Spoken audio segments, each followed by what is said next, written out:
BPF आरो गुबुन दोलोनि जोबोद गिदिर खहा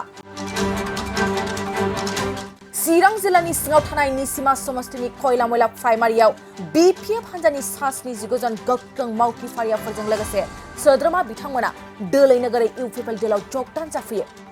BPF हान्जानिफ्राय इउपिपिएल दोलाव गोदानै जगदान जाफैनाय सुबुंफोरखौ बिटिआरनि हा आरो हाग्रा रैखाथि बिफाननि मावफुं सोद्रोमा रनजित बसुमतारिया बरायनाय हाबाफारिया नुजाथिफैनानै बिथांमोनखौ बरायनानै लायो। BPF दोलोनि फारसे निसिमा ब्लक कमिटिनि आफादगिरि दुलाल बसुमतारिया खौरांगिरिफोरनि सिगाङाव मा बाथ्रा फोरमायदों फैजों आबुङै मिथिनानै लानि। दा दिनैनि दिना जोंनि निसिमा ब्लक इउपिपिएल कमिटिनि थाखाय मोनसे गेदेर रंजानायनि सान होननानै बुंनो हायो। दा गिबियावनो आङो दिनै नोंथांमोननि चेनेल बड'लेण्ड टक्स, बड'लेण्ड रादाब, बिदिनो बड'लेण्ड हुब्लि बायदि निउस चेनेलनि नायगिरि नोंथांमोननो जोंनि निसिमा ब्लक कमिटिनि इउपिपिएलनि जानानै जोंनि अननाय सिबिनाय खुलुमनायखौ जासिहरबाय। मानो होनना बुङोब्ला दिनैनि दिना जोंनि थाखाय बिराद मोजां रंजानायनि सान। दिनै जोंनि निसिमा ब्लक इउपिपिएल कमिटिनि सामलायनायावहाय गासै 79 BPFनि माखासे राफोद मावथिफोर आरो सापर्टारफ्रा जोंनि इउपिपिएल दलावहाय जगदान जाफैबाय आरो बे जगदान जानाय हाबाफारियावहाय बिसेस जोंनि बिटिआरनि EM मानगोनां रनजित बसुमतारि सारा गावनो उपस्थित दंमोन। बेहायनो बे प्रग्रामाव बाहागो लाफैनानै बिथाङा गासै 79 माखासे जोंनि राफोद BPFनि वार्कार्सफोरजों लोगोसे माखासे सेल्फ हेल्प ग्रुपनि महिलाफोर दंमोन। बेवहाय गासैबो बिथांमोना दोलै नोगोरै जोंनि निसिमा ब्लक इउपिपिएलनि सामलायनायाव ज'यैनो बाहागो लाफैबाय आरो जोंनि इउपिपिएल दलाव ज' जाफैबाय। फैबाय थानाय MP बिसायख'थियाव नोंथांमोना मैखोमै माबायदि बाहागो लागोन होननानै सानदों? जोङो दिनैनि बे प्रग्रामानो जोंनो दिन्थियो जे माने जोंनि निसिमा ब्लक इउपिपिएलनिफ्राय जोंनि निसिमा ब्लकनि इउपिपिएलनि सामलायनायाव जोङो फैबाय थानाय MP इलेक्सनाव जोङो जोबोद राफोदै जोङो आगबारायनो जों नाजागासिनो दङ आरो जों दा बेफोरखौ लानानैनो जों गोबां स्ट्रेटेजि माखासे कौशलफोर जों बाहायदों। जेरै जोङो बुथ कमिटिफोराव हाबनाय, बुथ कमिटिजों लोगोसे जोंनि प्राइमारि जेसेबांनाखि प्राइमारिफोर दं, जोंहा 10टा प्राइमारिफोर दं। 10टा प्राइमारियाव जोंहा गासै 48टा बुथ कमिटिसफोर दं। बेफोरावहाय जोङो हाबगासिनो दङ आरो जोंहा बुथ कमिटिफोरनिसिम जों इन्सट्राक्सन हरजोब्बाय जाहाथे नखरै जोंनि वार्कार्सफ्रा थांनानै जोंनि गासैबो जनसाधारन भटार्सफोरखौ लोगो हमहैनांगौ आरो माखासे बिटिआरनि मावनो लानाय बिथांखिफोरखौ मोजाङै खेंफोरथि हैनांगौ। दा बेखौ मोजां मोननायनि गेजेरजोंनो दिनै नैबे 2 तारिख मार्चनिफ्रायनो लानानै दिनैसिम 11 तारिख जाबाय, कन्टिनिउ थाद'नाय गैया हसिया जोंनियावहाय दैलि जइन जादों।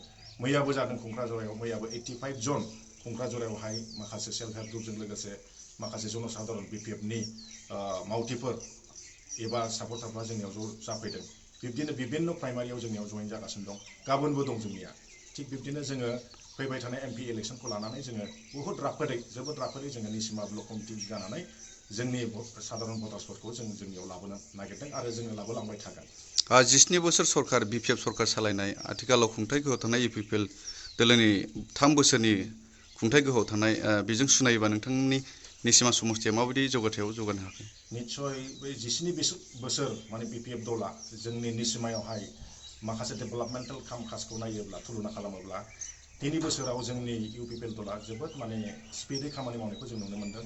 जायनि फलाव जोंनियाव दिनै दोलै नोगोरै लोब महिलाफोरानो होन बा हौवाफोरानो होन बा गुबुन इन्टेलेक्सुयेल महरनिफ्रायनो होन जोंनि इउपिपिएल कमिटियाव हाबफैगासिनो दङ।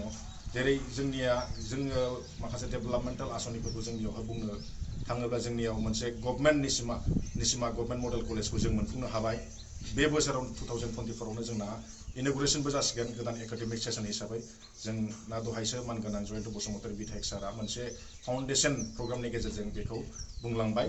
थिग बिब्दिनो बेजों लोगोसे जोंहा गोबां लामाफोर दङ आरो बिब्दिनो दंग' बान्दो प्रटेक्सन बायदि जोंनियाव बहुद जाबाय। लोगोसे इन्डिभिजुवेल बेनिफिसियारि हिसाबै गोबां जोंनियाव बेनिफिट मोननायफोर दं। जेरै अरुनदय आसनिजों जोंहा गोबांफ्रा सन्थुस्ट जाबाय। गियान सोरां बिथांखिनो बिब्दिनो रेशन कार्डनो बायदि बिभिन्न आसनिफोरजों जोंनि बेनिफिसियारिया माने एसेब्लाबो पाब्लिकखौ गावसोरखौ डाइरेक्टलि हेफाजाब होनायखौ मोनदांदों। दा बेनि गेजेरजोंनो जोंनियावहाय गोबां जनसाधारन मानसिफ्रा लोब बारायबोनायखौ जों नुनो मोन्दों। बेखौनो जोङो कनक्लुजनाव लांनो गोसो जादोंदि निस्सय माने 17 बोसोराव बेफोरबायदि जौगानायखौ बा स्पिडआव खामानि मावनायखौ जोंनि रायजो राजाफ्रा मोनदांथिबाय आरो दिनै जोंनियाव लोब फैबाय बेखौनो जोङो दिनैनि दिनावहाय जों दाथियै बुंनो हायोदि फैबाय थानाय MP इलेक्सनावहाय जोङो निसिमा ब्लक कमिटिनि जानानै जोङो गोसो बायदि जोंनियाव नांगौ बायदि मा होनो रेशिय'नि बांसिन हारै जोङो देरहासारगोन होननानै जोङो मिजिंथिनो हायो। निसिमायाव BPFनि जि पार्सेन्ट बे बेसेबांसो पार्सेन्टआव दङ?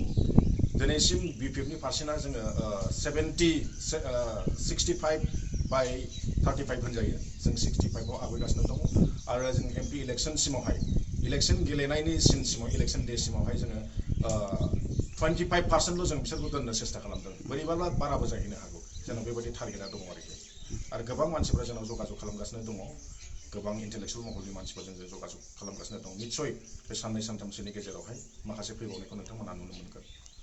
साख्रि नागिरग्रा सुबुंफोरनि थाखाय गोजोनथाव खौरां गिबि खेबनि थाखाय RB मेथमेटिक्स सेन्टारा बाक्सानि सदर मसलपुराव गासै कम्पिटिटिभ एग्जामनि थाखाय गोदानै कचिं सेन्टार बेखेवनो थांगासिनो दं। जायफोर सुबुंफ्रा गोजान जायगायाव थांनानै कम्पिटिटिभ एग्जामनि थाखाय कचिं लानो हायाखैमोन बिथांमोना बे बारनिफ्राय बे कचिंनि खाबुखौ RB मेथमेटिक्स सेन्टारनि जोहै मसलपुराव मोननो हासिगोन। बे कचिं सेन्टाराव बिथांमोना direct requirement 3rd and 4th grade railway SSC army GD Agniveer bank police आरो टेट आनजादफोराव जिरायनो हानाय बायदि रोंगौथि गोनां फोरोंगिरिजों फोरोंथाय होनाय जागोन। बे कचिं सेन्टारनि सोमोन्दै आबुङै मिथिनो थाखाय 9101450597 6900584714 आरो 93651322 जानबुं अनजिमायाव खौरां लानो हागोन।